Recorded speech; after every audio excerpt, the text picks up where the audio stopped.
حمد و صلات کے بعد نہایت ہی واجب الاحترام معزز و مکرم سامعین و حاضرین اکرام، اللہ رب العزت کا لاتعداد بار شکر ہے جس کی توفیق سے ہم سب نماز جمعہ کے لیے حاضر ہیں۔ اللہ پاک ہماری حاضری کو اپنی بارگاہ اقدس میں قبول فرمائے۔ اس حاضری کو اللہ پاک ہم سب کے لیے ذریعہ نجات کفارہ سیئات بنائے۔ عزیزان محترم، ذوالحج شریف کے ماہ مبارک میں جناب سیدنا عثمان غنی رضی اللہ تعالیٰ عنہ اور سیدنا فاروق اعظم رضی اللہ تعالیٰ عنہ دونوں جلیل القدر صحابہ اکرام رضوان اللہ علیہم اجمعین کی شہادتیں ہوئی ہیں، اور ہمیشہ ہمارا معمول ہے ان دنوں میں ان صحابہ کی بارگاہ میں خراج عقیدت پیش کرتے ہیں۔ چونکہ پچھلے جمعۃ المبارک میں تھا نہیں، اور اب ہم سیدنا فاروق اعظم کا ذکر کریں تو ایک ذکر رہ جائے گا۔ آج ہم اجتماعی طور پر کل صحابہ کی عظمت اور شان پڑھتے ہیں، تو اس میں سارے صحابہ اکرام رضوان اللہ علیہم اجمعین شامل ہو جائیں گے۔ وقت بہت مختصر ہے۔ اللہ رب العزت نے کلام پاک میں ارشاد فرمایا، رضی اللہ عنہم ورضوا عنہ، اللہ ان سے راضی ہو گیا اور وہ اللہ سے راضی ہو گئے۔ حضور نبی اکرم صلی اللہ علیہ وآلہ وسلم کو اللہ پاک نے یہ فضیلت اور یہ عظمت اور یہ شان عطا فرمائی ہے کہ حضور علیہ السلام کو اللہ نے اپنی تمام مخلوقات میں سب سے افضل بنایا ہے، سب مخلوقات پر، حتیٰ کہ انبیاء علیہ السلام، رسل اعظام اور تمام ملائکہ پر حضور علیہ السلام کو اللہ پاک نے فضیلت عطا کی ہے۔ چونکہ آقا علیہ السلام افضل الانبیاء ہیں، افضل الرسل ہیں اور افضل الخلق ہیں، اس وجہ سے حضور علیہ السلام کی ذات انور کے ساتھ جس کی نسبت ہو گئی وہ بھی افضل ہو گیا۔ حضور علیہ السلام کے صحابہ کی شان تو بڑی برا البرا ہے۔ حضور علیہ السلام کی ذات پاک کے ساتھ جس امت کا تعلق ہو گیا، امت مصطفیٰ صلی اللہ علیہ وسلم، فرمایا یہ امت تمام امتوں سے بہتر امت ہو گئی۔ کنتم خیر امت اخرجت للناس، میں جتنی بھی امتیں پیدا ہوئیں، اے امت مصطفیٰ تم سب میں سے بہترین امت ہو۔ جس شے کو حضور سے نسبت ہوئی وہ اب حضور علیہ السلام کی امت کی حضور کی نسبت کی وجہ سے ساری امتوں پر فضیلت ہو گئی۔ اسی طرح جو کتاب حضور علیہ السلام کو ملی قرآن پاک، وہ ساری کتابوں سے افضل ہو گئی۔ جو صحابہ ملے وہ سارے نبیوں کے صحابہ سے افضل ہو گئے۔ تو بس اس طرح آپ لگا لیں، ہر وہ شے جس کی حضور علیہ السلام سے نسبت ہو گئی وہ ہر شے سے افضل ہو گئی، کیونکہ حضور علیہ السلام کی فضیلت اقدس کا فیض ہے۔ اب عزیزان محترم، آپ دیکھیں ہم سب کلمہ پاک پڑھتے ہیں، لا الہ الا اللہ محمد رسول اللہ۔ جس نے بھی یہ کلمہ پڑھا وہ تاجدار کائنات صلی اللہ علیہ وسلم کا امتی ہو گیا، اور صرف امتی ہونے کی وجہ سے، صرف امتی حضور علیہ السلام کا امتی ہونے کی وجہ سے اس کو یہ عظمت اور شان عطا کر دی ہے۔ تو پھر نیا باب کھل جائے گا نا، میں امت مصطفیٰ کے فضائل بیان کرنے لگ جاؤں۔ قبر کے اندر حضور علیہ السلام نے فرمایا صرف میری امت کا حساب ہوتا ہے، اور میری امت کو قبر کے اندر عذاب ہوتا ہے۔ حضور علیہ السلام نے فرمایا کیوں؟ کہ فرمایا ان سے جو بتقاضۂ بشریت لغزش خطا گناہ ہوا ہے وہ قبر میں معاملہ صاف کر دو، اور میدان حشر میں پھر ان کے لیے کوئی حساب کتاب نہ ہو۔ یہ مدارج النبوت میں شیخ عبدالحق محدث دہلوی رحمۃ اللہ علیہ نے بعد از وفات امت مصطفیٰ کے خصائص بیان کرتے ہوئے لکھا ہے. اس پر میں نے پورا ایک جمعہ پڑھایا ہوا ہے امت میں، یہ یوٹیوب پہ موجود ہے. اور پھر رسول السلام نے فرمایا کہ میری وجہ سے میری امت کو اللہ نے یہ فضیلت عطا کی ہے، حالانکہ ہم آئے سب کے بعد ہیں، مگر قیامت کے دن حساب ہم سب کا پہلے ہو جائے گا.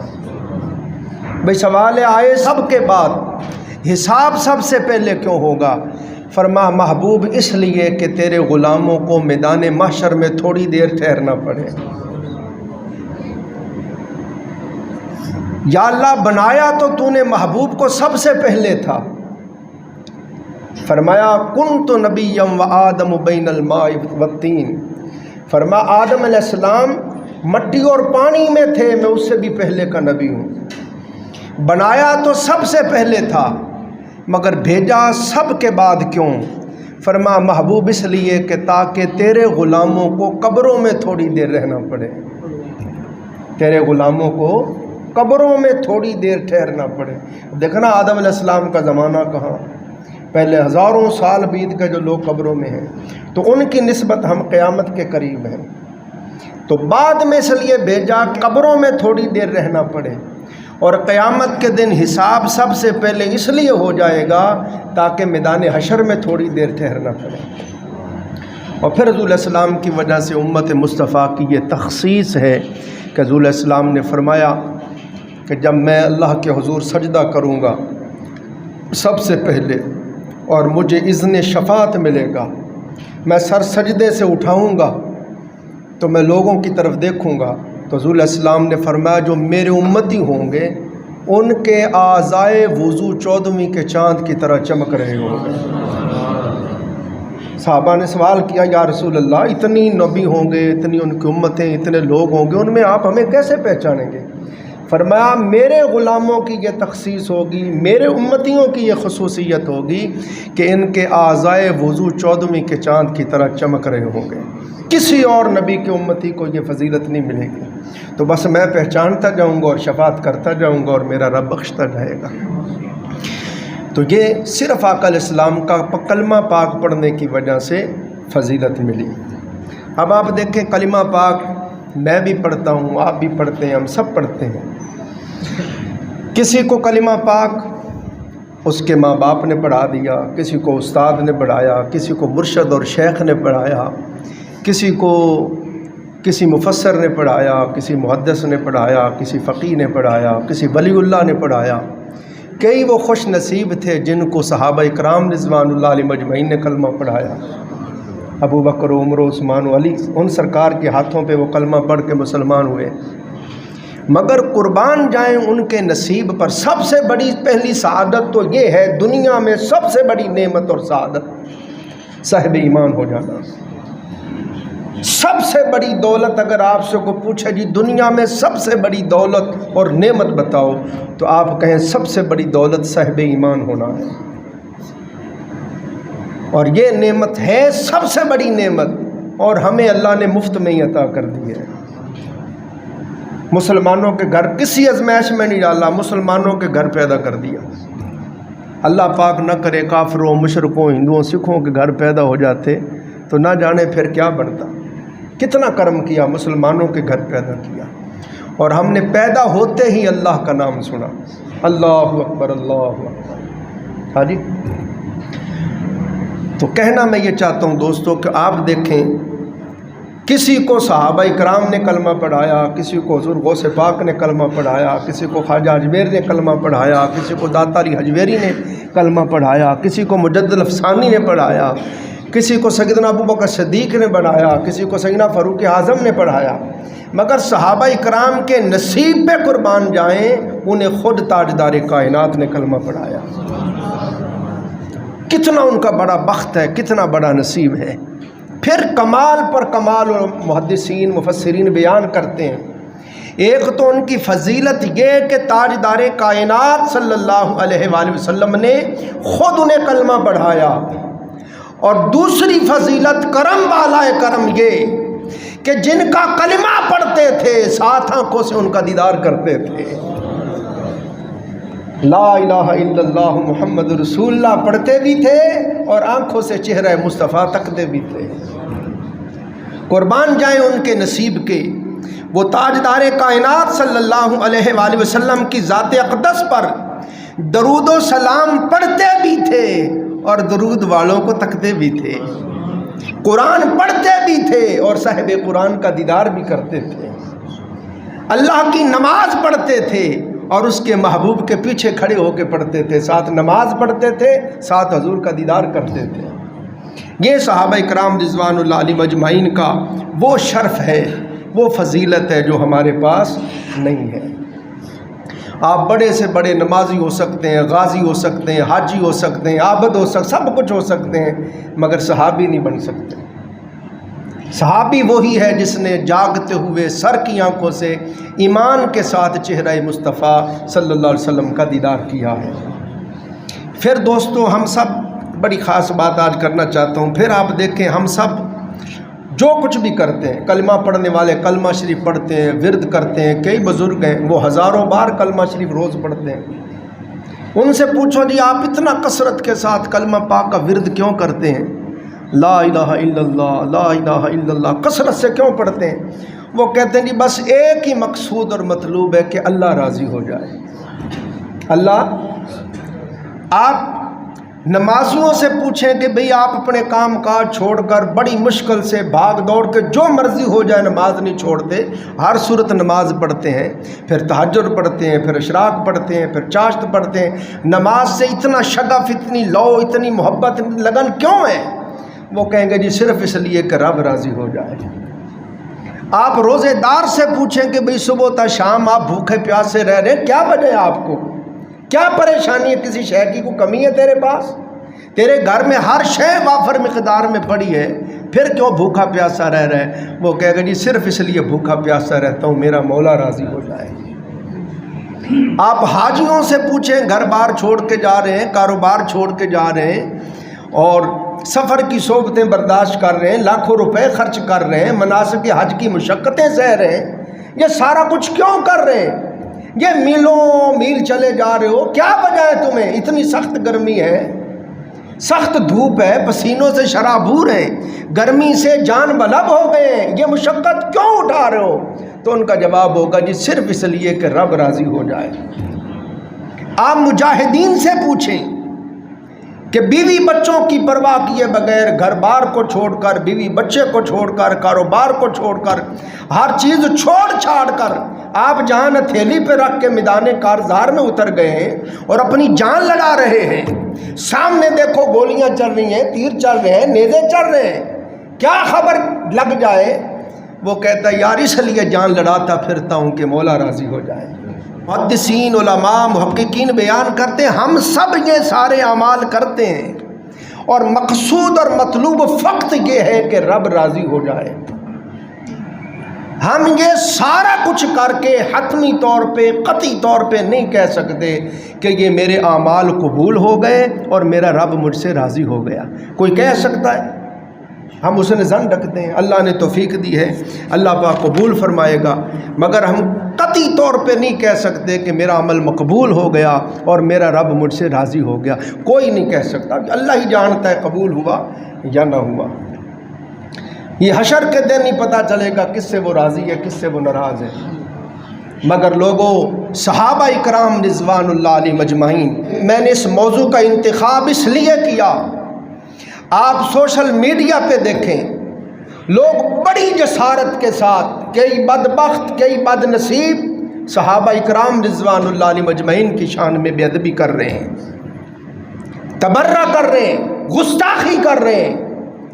اوروں کو تو چھوڑیں، آپ شیعوں کو، وہابیوں، دیوبندیوں کو چھوڑیں، ہمارے مسلک اہل سنت و جماعت میں ایسے لوگ ہو گئے ہیں جو محبت اہل بیت میں اس قدر افراد سے کام لے رہے ہیں کہ آپ ان کا کلام سنیں، ان کی حرکات دیکھیں تو آپ کو وہ سنی لگیں گے ہی نہیں لگیں گے، یہ وہ شیعہ ہیں۔ میری بات سمجھیں؟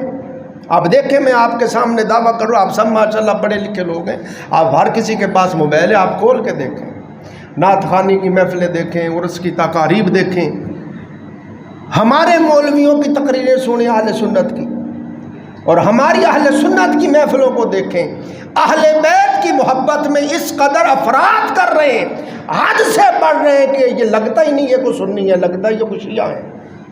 اور ہمارے مسلک اہل سنت و جماعت میں ہی کئی ایسے لوگ پیدا ہو گئے ہیں، آپ ان کی گفتگو سنیں، ان کا کلام سنیں، لگتا ہی نہیں یہ اہل سنت ہیں۔ وہ اس قدر تفرید سے کام لے رہے ہیں، آل رسول کی شان کو یوں گھٹا رہے ہیں، یوں گھٹا رہے ہیں، وہ سنی لگتے ہی نہیں، لگتا یہ کوئی خارجی ہیں۔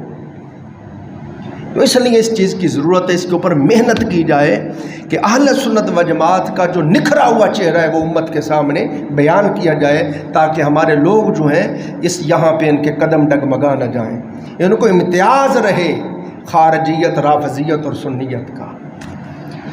تو عزیزان محترم، صحابہ کرام رضوان اللہ علیہ مجمعین کی یہ شان ہے، ہم سارا کچھ کرتے ہیں صرف اس لیے کہ رب راضی ہو جائے، پھر ہم نہیں کہہ سکتے کہ رب راضی ہوا یا نہ ہوا۔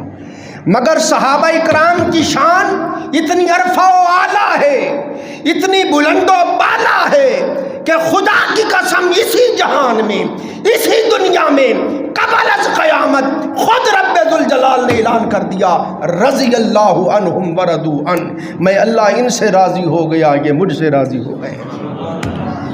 یہ اتنا بڑا ٹائٹل، اتنا بڑا لقب اور کمال ہے جو ہم نہیں حاصل کر سکتے، جو صحابہ کرام رضوان اللہ علیہ مجمعین کو اللہ نے عطا فرمایا ہے۔ پھر آپ دیکھیں، میں نے آپ کو پہلے بھی عرض کیا، امام غزالی رحمۃ اللہ علیہ مکاشفۃ القلوب میں حدیث لائے ہیں، وہ فرماتے ہیں جب جنتی لوگ جنت میں چلے جائیں گے، اپنے اپنے محلات، باغات، انہار، حور و قصور، نعمتیں مل جائیں گی، تو ایک دن اللہ تعالیٰ سب جنتیوں کو اپنے پاس بلائے گا، اللہ پاک اپنی ملاقات کی مجلس قائم کرے گا، اللہ پاک اپنے لقاء اور ملاقات کی مجلس لگائے گا، سب جنتیوں کو بلائے گا، سب جنتیوں کو بلا کے اللہ پاک ان سب سے پوچھے گا کہ اے میرے بندو تم سب راضی ہو، اے میرے متقین صالحین مومنین بندو تم سب راضی ہو؟ جی باری تعالیٰ ہم سب راضی ہیں۔ بھئی جو جو تم سے وعدے کیے تھے ہر چیز تمہیں مل گئی؟ جی باری تعالیٰ ہر نعمت فراوانی سے مل گئی، اور واقعی ہر نعمت بے مثال لاجواب ہے۔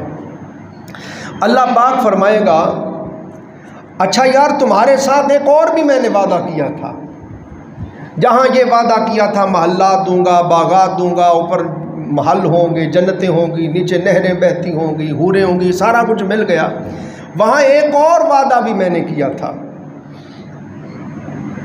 تمہیں پتہ ہے وہ کہیں گے باری تعالیٰ اور ہمیں کیا چاہیے، تو نے ہمیں بخش دیا، ہمیں دوزخ سے بچا لیا، پل صراط سے گزار دیا، ہمیں جنت میں داخل کر دیا، نعمتوں عنایتوں کے گھر میں داخل کر دیا، اور ہم کیا مانگے؟ اللہ پاک فرمائے گا نہیں یار، تمہارے ساتھ میں نے ایک اور بھی وعدہ کیا تھا، جب تم جنت میں آؤ گے میں تمہاری آنکھوں کو ٹھنڈا کروں گا۔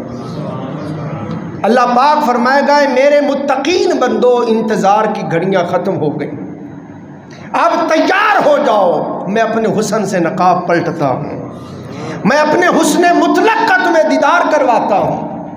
آقا علیہ السلام نے فرمایا اللہ پاک ملائکہ کو حکم دے گا اے فرشتوں میرے حسن پر 70,000 جو پردے پڑے ہوئے ہیں اب یہ اٹھا دو۔ آقا علیہ السلام نے فرمایا جو ہی رب ذوالجلال کا حسن لازوال سامنے بے نقاب ہوگا سب متقین دڑام کر کے سجدے میں گر جائیں گے، اللہ کا چہرہ مکھڑا دیکھ کے، اس کا حسن پاک دیکھ کے سجدے میں گر جائیں گے۔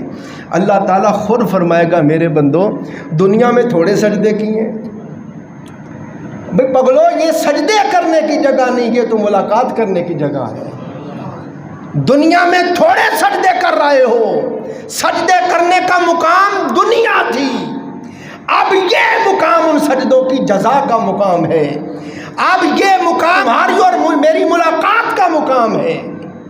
اللہ پاک خود فرمائے گا سجدہ چھوڑو، سر سجدے سے اٹھاؤ، تو مجھے دیکھو میں تمہیں دیکھتا ہوں۔ اب یہ بات کہنا چاہتا ہوں، آقا علیہ السلام نے فرمایا اب اللہ پاک فرمائے گا اے میرے بندو، اے میرے متقین بندو، اے میرے صالحین بندو، اے میری منشا اور مرضی کے مطابق زندگی گزار کے آنے والے فرما بردار بندو، اللہ پاک فرمائے گا دنیا میں ہر وقت میری ناراضگی سے ڈرتے تھے نا، کہ رب ناراض نہ ہو جائے، رب ناراض نہ ہو جائے، پھونک پھونک کے قدم رکھتے تھے، آنکھوں کی حفاظت کرتے تھے، زبان کی حفاظت کرتے تھے، اپنے لقمے کی حفاظت کرتے تھے، شرمگاہ کی حفاظت کرتے تھے، ہر عمل میری فرما برداری کے مطابق کرتے تھے، مولا ناراض نہ ہو جائے، ہر وقت ڈرتے رہتے تھے میری ناراضگی سے۔ اللہ پاک فرمائے گا میرے بندو آج میں اعلان کرتا ہوں میں تم سے راضی ہو گیا ہوں، اور ایسا راضی ہو گیا ہوں کہ آج کے بعد کبھی ناراض نہیں ہوں گا، آج کے بعد کبھی تم سے میں ناراض ہوں گا ہی نہیں، ہمیشہ ہمیشہ زندہ رہو گے، کبھی تمہیں موت نہیں آئے گی، ہمیشہ ہمیشہ جوان رہو گے، کبھی بڑھاپا نہیں آئے گا، ہمیشہ ہمیشہ تندرست و توانا رہو گے، کبھی بیماری نہیں آئے گی، ہر نعمت ہمیشہ ہمیشہ کے لیے تمہارے پاس اوج کمال کے ساتھ رہے گی، کبھی زوال نہیں آئے گا۔ اللہ پاک فرمائے گا نہ موت آئے گی، نہ جنت سے نکالے جاؤ گے، اور نہ میں کبھی تم سے ناراض ہوں گا، ہمیشہ ہمیشہ کے لیے اپنی رضا کا اعلان کرتا ہوں۔ اب میں یہ کہنا چاہتا ہوں ہمارے جیسے جو متقین صالحین اللہ والے ہوں گے، ان کو جنت میں جا کے اللہ تعالیٰ یہ ٹائٹل یہ نعمت عطا کرے گا کہ میں تم سے راضی ہو گیا ہوں۔ مگر صحابہ اکرام کی شان سمجھنے کی کوشش کرو لوگوں، باقی امت کو، باقی صاحبان ایمان کو جو مقام رضا وہاں جا کے ملنا ہے، اللہ نے اس دنیا میں اعلان کر دیا رضی اللہ عنہم ورضوا عنہ۔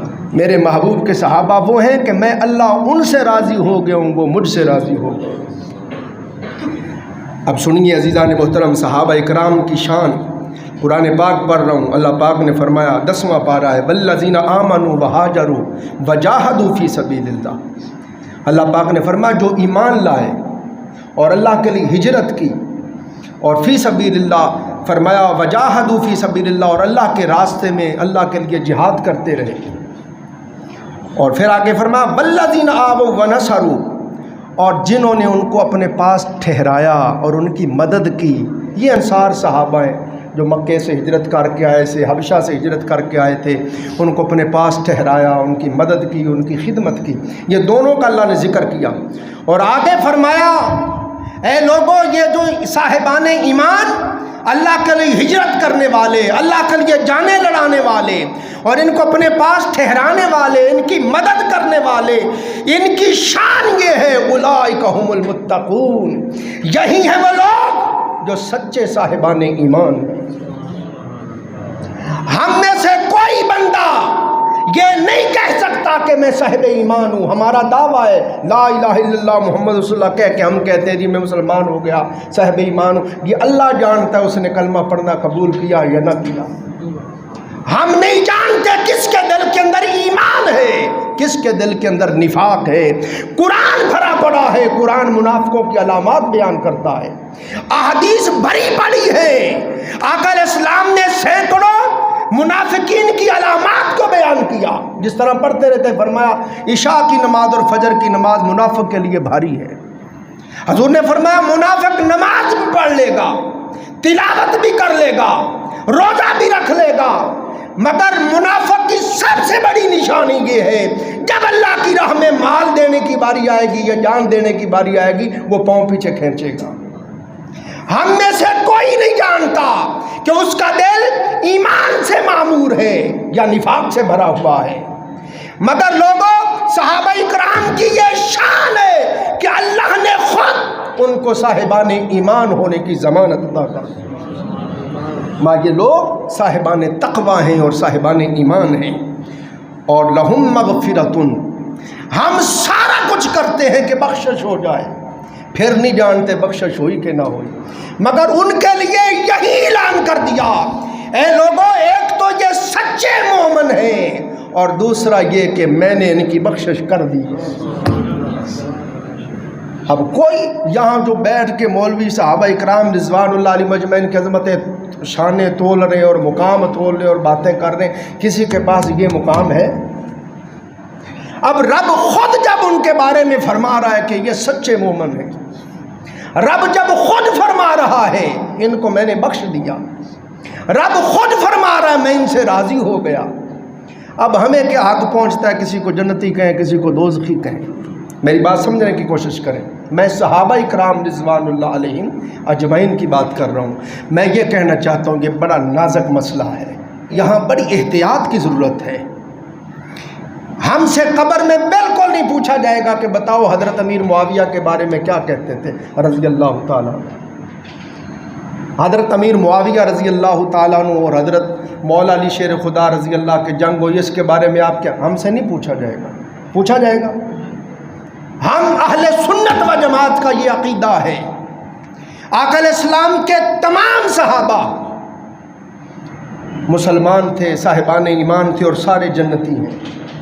ان کے مابین جو کوئی جھگڑا ہوا، اختلاف ہوا، وہ اجتہادی خطا کی بنا پہ ہوا، اجتہادی خطا کی بنا پہ۔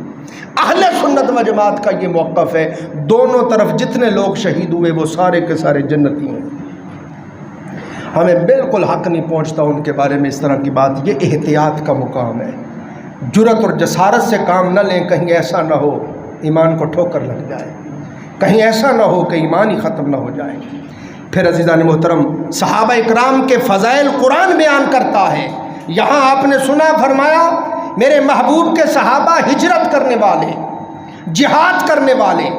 آگے سنیا، فرمایا التائبون، توبہ کرنے والے، والعابدون، عبادت کرنے والے، الحامدون، حمد کرنے والے، السائحون، فرمایا دنیا سے بے تعلق رہنے والے، الراکعون، رکوع کرنے والے، الساجدون، سجود کرنے والے، الامرون بالمعروف، نیکی کا حکم دینے والے، والناہون عن المنکر، برائی سے منع کرنے والے، والحافظون لحدود اللہ، اور اللہ کی حدود کی حفاظت کرنے والے۔ یہ سارے اوصاف اللہ نے صحابہ اکرام کے بیان کیے، اور پھر فرمایا وبشر المؤمنین، ان صاحبان ایمان کے لیے جنت کی خوشخبری ہے۔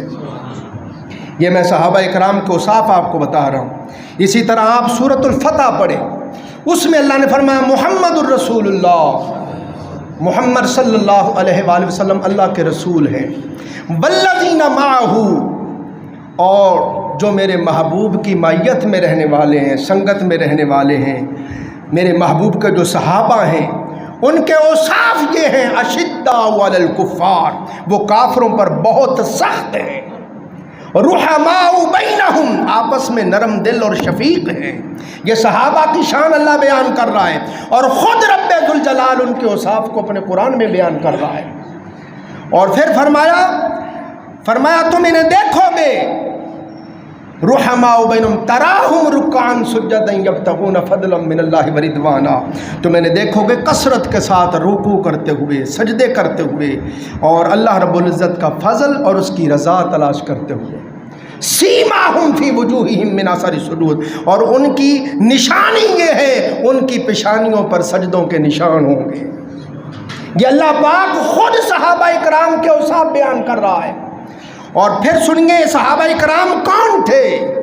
مومن تھے، لوگوں صرف مومن نہ تھے، وہ مومن گر تھے، خود تو صاحب ایمان تھے ہی، اوروں کو بھی صاحب ایمان بنانے والے تھے۔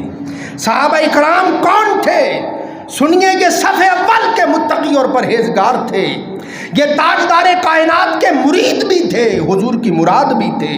صحابہ اکرام کون تھے؟ یہ اخلاق و اعمال، سیرت و کردار کے بے مثال تھے، ان کے قلوب خوف الہی اور خشیت خداوندی سے لبریز تھے، امانت و دیانت، صداقت و عدالت، سخاوت و شجاعت ان کا ترہ امتیاز تھا، رحم دلی، مخلوق کی خدمت، فقراء و مساکین کی امداد اور خبرگیری ان کا شیوا تھا۔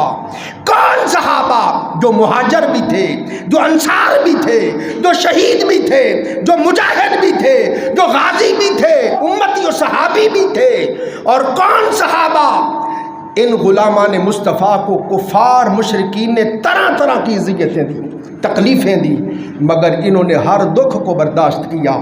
کون صحابہ اپنے آرام سکھ سکون تج کر کے مصیبتوں کو گلے لگایا، اپنی جان کی پرواہ کیے بغیر آگ کے انگاروں پہ کلمہ حق بلند کرتے رہے۔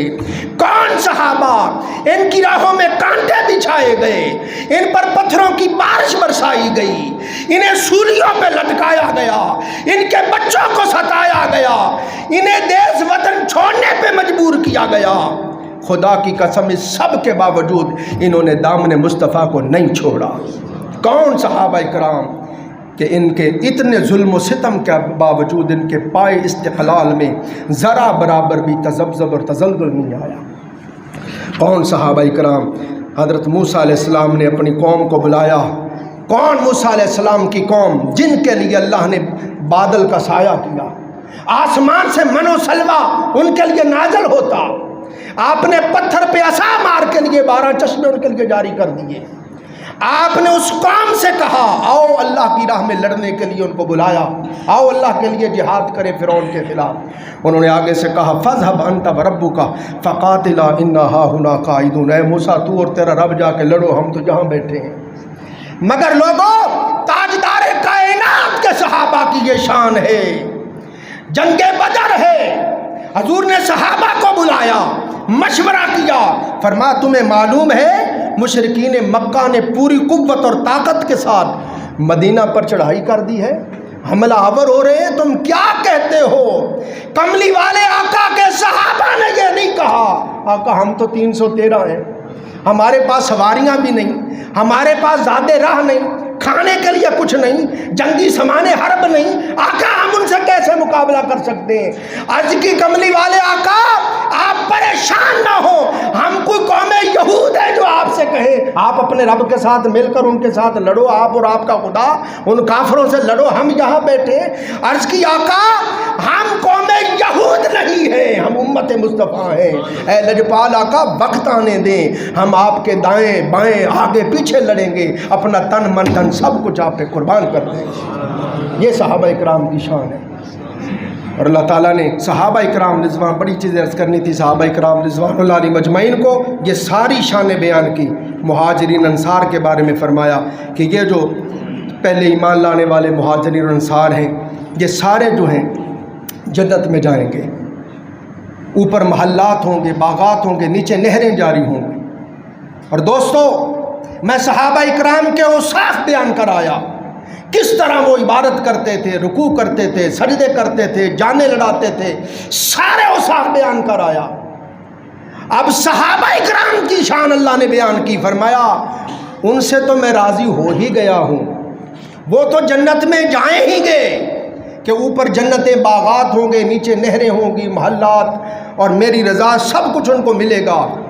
اے لوگو اگر تم چاہتے ہو کہ تم سے بھی میں راضی ہو جاؤں، تم سے بھی میں راضی ہو جاؤں، تمہیں بھی بخش دوں، تمہیں بھی جنت میں ان کے ساتھ ملا دوں، تو فرمایا میرے محبوب کے صحابہ کے اوصاف میں نے بیان کر دیے، بس یہ تم اپنا لو، تم سے بھی راضی ہو جاؤں گا، تمہیں بھی جنت میں ان کے ساتھ ملا دوں گا، تمہاری بھی بخشش کر دوں گا۔ والذین اتبعوہم بإحسان رضی اللہ عنہم ورضوا عنہ، فرمایا جنہوں نے ان کی اتباع کی، صحابہ اکرام مہاجرون انصار، اور جنہوں نے ان کی اتباع کی، ان سے رب راضی ہو گیا۔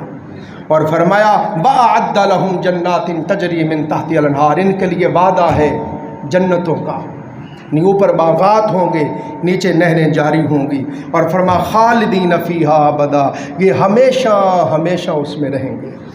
تو ان کی غلطیاں نہ نکالو، بلکہ ان کی طرح تقوی اختیار کرو، ان کی اتباع کرو، تاکہ اللہ تعالیٰ کی رضا اور خوشنودی نصیب ہو۔ اللہ تعالیٰ ہم سب کو رسول اللہ علیہ السلام کے کل صحابہ اور کل اہل بیت کی سچی محبت اور غلامی نصیب فرمائے۔ وآخر دعوانا الحمدللہ رب العالمین۔